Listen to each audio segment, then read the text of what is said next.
Bon Marc, pour commencer donc cette sélection de comté et vins du Jura, j'ai fait une sélection principale de vins blancs et aujourd'hui pour le premier comté que tu me proposes, c'est plutôt un vin blanc qui est sur une dimension assez florale, sur la spontanéité, pas excessivement long en bouche mais sur la fraîcheur. C'est un cépage qui s'appelle le melon à queue rouge, un dérivé très proche du chardonnay qui est donc son cousin et qui propose un vin plutôt assez floral et minéral. Donc j'imagine que ça sera plutôt adapté avec un comté. Qu'est-ce que tu peux me proposer? Oui, tout à fait. Alors moi, là, ce que je te propose aujourd'hui, c'est un comté qui va être plutôt sur la douceur. Et on a une texture qui sera assez élastique, mais par contre, en arôme, tu seras vraiment sur un côté très lactique, hein, le côté lait, un petit peu... et tout en finesse, voilà. Un petit peu long en bouche, mais tout en finesse. Donc on a l'avantage de profiter finalement de la spontanéité, aussi bien du fromage que du melon. Je pense, ouais. Ok, super. Bah écoute, je t'invite à goûter avec cette belle petite pépite.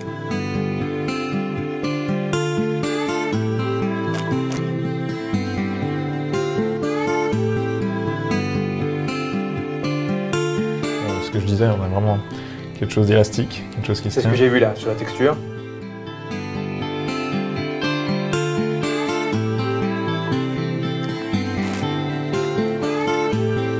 Oui, ça va faire sortir un petit peu la tension un petit peu acidulée du cépage melon qui est sur la jeunesse, mais qui donne une belle profondeur en fin de bouche.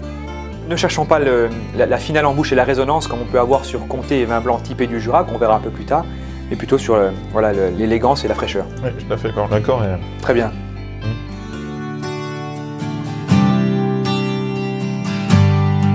Pour le deuxième fromage, je t'invite à goûter ça. Ça, c'est un fromage qui est un peu plus affiné, comme tu vas voir. Il a une texture un peu plus grasse, un peu plus fondante. On est sur un fromage qui a évolué un peu plus. Et tu vas voir, en le cassant comme ça, déjà on sent que la texture elle est déjà un peu plus crémeuse, un peu moins d'élasticité. C'est vrai. Voilà, donc là les arômes, on est sur quelque chose d'un peu plus prononcé. En parfum, on est plus sur le foin, sur des choses comme ça. Plus végétal, Plus végétal.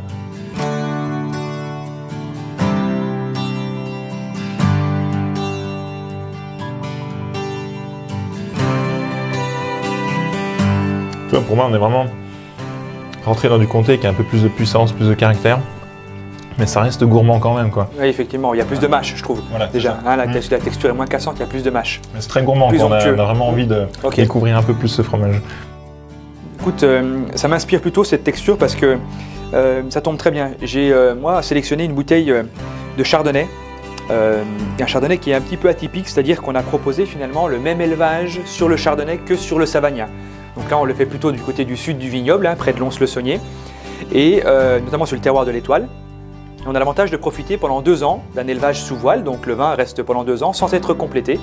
Et il va obtenir ce goût un petit peu typé de noisette. On n'est pas encore sur la noix et le curry que les vins typés du Jura peuvent proposer habituellement, mais sur le côté un peu noisette. Et ça peut combiner, je dirais même compléter le goût justement légèrement végétal de foin fumé du comté. Donc je t'invite à le sentir. Déjà, tu vois que c'est différent d'un chardonnay floral habituel. On a ces côtés un petit peu noisette, même presque sésame grillé. Ah oui, c'est vrai ça. Et puis la prise en bouche. Elle propose un dynamisme assez rafraîchissant. Oui, il y a de la fraîcheur. Mais on a un élan avec un peu plus de structure, plus de mâche aussi. Tout à fait. Ouais. La longueur en bouche est en tout cas plus joufflue. Donc je pense qu'effectivement maintenant si on fait l'accord, si on goûte avec le comté et le vin en même temps, je pense qu'on pourrait trouver un accord assez subtil.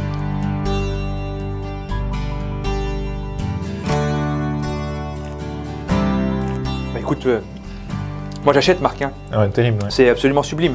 Et surtout qu'on est aussi sur l'originalité. Un comté de classe et un chardonnay élevé sous voile. Donc là on peut épater les amis. Hein. En simplicité. Très bon choix.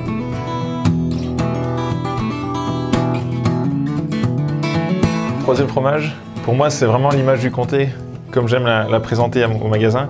C'est-à-dire qu'on est sur un fromage qui est très fondant, une texture très crémeuse comme tu vas voir en touchant. Et puis après, quand on l'a en bouche, on a quelque chose quand même qui est goûteux, tu vois. On a un fromage qui est déjà évolué, qui est déjà affiné, qui a déjà vécu un peu de temps en cave. Et quand on va le goûter, on va vraiment ce côté un peu noisette qu'on recherche dans un fromage comme ça. Et pour moi, c'est vraiment le comble de la gourmandise, quoi. Écoute, je le trouve vraiment très bon et effectivement, pour ce troisième comté, on a sauté un cap en termes de puissance et de générosité.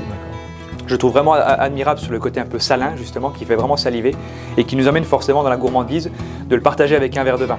Et l'avantage de profiter d'un coup de cœur aussi pour moi, qui fait partie des références jurassiennes incontournables, c'est une petite pépite originaire de la région de Pupillen, donc un assemblage finalement de chardonnay et de Savagnin. Là, on a proposé 70% de Chardonnay, 30% de Savagnin, donc D'accord. pour proposer cet élan de salinité, pour faire saliver et nous emmener sur une grande longueur comme le comté le propose. Donc je t'invite vraiment à faire l'accord, parce que dans la subtilité, c'est vraiment très intéressant de découvrir, je pense, cette pépite avec cette cuvée.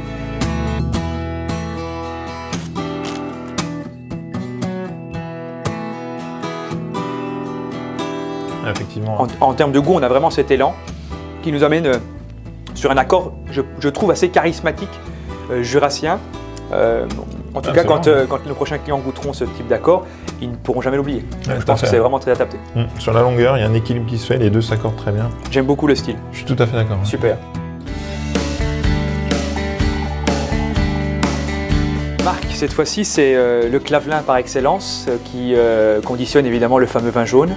On est sur une des plus grandes localités évidemment viticoles françaises qui est Château-Chalon. Donc là, en haut de ce beau caillou, on se retrouve sur des Savagnins qui sont absolument admirables. Et je trouve que moi, véritablement, la première année à déguster un vin jaune, c'est plutôt au moins 10 ans d'âge, minimum. Parce que quand on a 10 ans d'âge autour d'un vin jaune, c'est plutôt la délicatesse. C'est pour ça que j'ai choisi un millésime avec de l'évolution qui est 2005 et qui propose effectivement, je trouve, un charisme assez incroyable. Tu vas voir que là, cette fois-ci, la résonance se compte en minutes en bouche, tellement c'est persistant, tellement c'est généreux.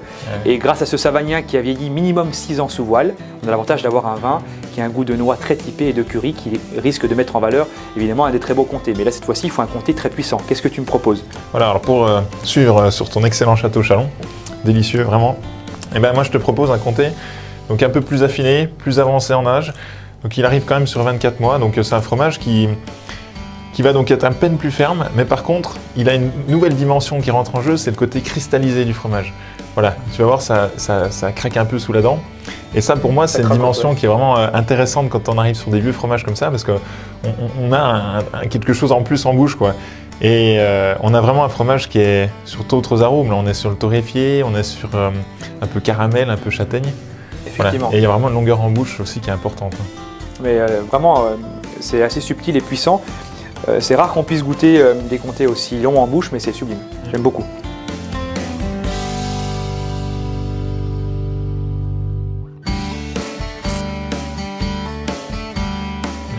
On va ravir quelques palais.